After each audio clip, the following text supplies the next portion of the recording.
हाँ देखिए, जिस तरह से आप जानते 13 फरवरी से दिल्ली आंदोलन 2 चल रहा है। इस आंदोलन को लिए कुचलने के लिए जिस तरह से नेशनल हाईवे पे दीवारें निकाली गई और जिस तरह से फोर्सें लगाई गई, हमारे 433 किसान जख्मी हुए, शहीद शुभकर्ण सिंह शहीद हो गया और हरियाणा में 70,000 के करीब अर्धसैनिक फोर्स लगाए गए।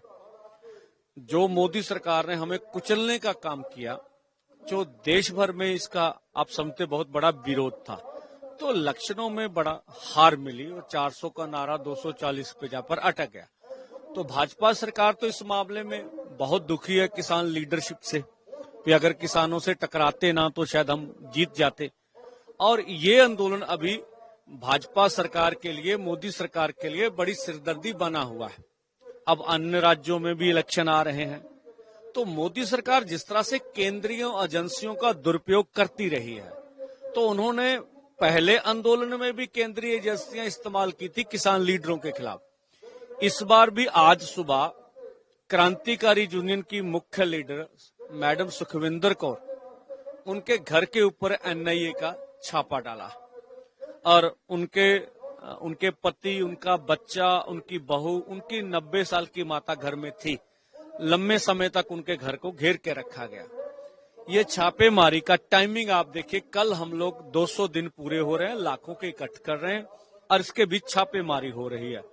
और मोदी सरकार को लगता है कि अगर हरियाणा में डैमेज से बचना है तो किसान लीडरों को डरा धमका लिया जाए, और उसी लड़ी के तहत किसान लीडरों के घरों के ऊपर छापेमारी हुई है। हम दोनों फोरम इस घटना की निंदा करते हैं और आने वाले समय में दोनों फोरम बातचीत करके मोदी सरकार को मुंह तोड़ जवाब भी देंगे। पहले उन्होंने हमारे ऊपर खालिस्तानी होने का टैग लगाया, अब इस छापेमारी के बाद अन्य बातें भी हमारे खिलाफ की जाएंगी, जिस तरह की संभावना से इनकार नहीं किया जा सकता। लेकिन हम देशवासियों को ये आश्वस्त करना चाहते हैं कि ये किसान मजदूरों के लिए ये आंदोलन है। हम एनआईए से, केंद्रीय एजेंसियों से डरने वाले नहीं है। अब देश भर में आंदोलन बड़ा हो रहा है, उसके डर भी है, और हम तब तक मोर्चा जारी रखेंगे जब तक किसानों की पूरी सूरी मांगे मान नहीं ली जाती। हम एनआईए से, किसी एजेंसियों से डरने वाले नहीं है, ये हमारा कहना। हाँ देखिए, आगे हरियाणा में 15 सितंबर को जीत में बड़ी महापंचायत होगी। इसके अलावा 22 को पिपली में बड़ी महापंचायत होगी। पूरे हरियाणा के लोगों के समक्ष हम जो कुछ किसानों के साथ हुआ, अब हरियाणा को याद करवाएंगे। जब हरियाणा के लोग बॉर्डर पर आते थे तो उन्हें कहा जाता था आपका पासपोर्ट कैंसिल कर दिया जाएगा, आपकी जमीन का इंतकाल है उसमें रेड लाइन डाल दी जाएगी, आपके सर्टिफिकेट जो है वो आपको रोक दिए जाएंगे, नौकरी नहीं करने देंगे। किसान लीडरों के घरों में नोटिस लगाए गए, पैरामिलिट्री फोर्सेस ने उनके घरों में जाके कहा आपकी घरवाली उठा के लेके जाएंगे। तो ये सभी बातें, और जो किसान आंदोलन के ऊपर जुल्म हुआ और जो किसानों की मांगे, इन सब के लिए वो सब लोगों के बीच अपनी बात लेकर जाएंगे। हाँ, कंगना रनौत जी अपने जो बयान, इस तरह के बयानों के लिए बड़ी विख्यात हैं। कंगना रनौत नहीं, भाजपा के पास 20-30 लोग हैं इस तरह के बयानबाजी के लिए स्पेशल रखे गए। अब रमनीत बिट्टू जी भी पहले समय में इस तरह की बातें करते रहे हैं, तो अन्य लोग भी हैं, जैसे आरएसएस और संघ ने भी हमारे खिलाफ बयान दिया था कि इलेक्शन में ये बदअमनी, अराजकता फैलाएंगे। वो भी आपने देखा होगा, हमारे ऊपर पहले खालिस्तान के बारे बात की गई। तो कंगना रनौत के बयानों में कोई दम नहीं है। वो या तो झूठी पब्लिसिटी के लिए या विख्यात होने के लिए, उनकी फिल्म नहीं चल रही उनको चलवाने के लिए, या सारे मुद्दे को डीरेल करने के लिए। तो भाजपा ने ही उनसे बयान दिया, जो हमें लगता है राजनीतिक बयान है उनका। अब जब भाजपा को लगा कि इस बयान से उनका बहुत बड़ा डैमेज हो गया, हरियाणा की इलेक्शन है, सूबे में इलेक्शन, तो उस बयान से किनारा कर लिया।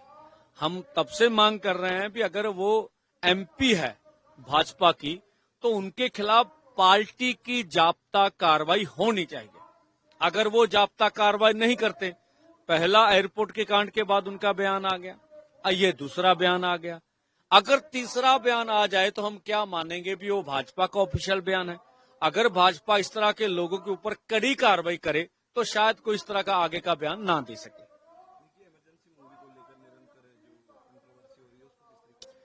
मुझे लगता है देश के फिल्मी जगत को किसी विशेष समुदाय के, धर्म विशेष के कुछ भी ऐसी फिल्म बने अगर, तो सेंसर बोर्ड जो बना है उनके बीच इनके नुमाइंदे होने चाहिए। सभी पक्षों का ध्यान रखा जाना चाहिए। अगर किसी समुदाय धर्म विशेष के खिलाफ उनकी भावनाओं को भड़काने की इस तरह की कोई बात है तो सेंसर बोर्ड को सेंसर करनी चाहिए। तो ये संवेदनशील मुद्दे हैं, इनका ध्यान रखा जाना चाहिए।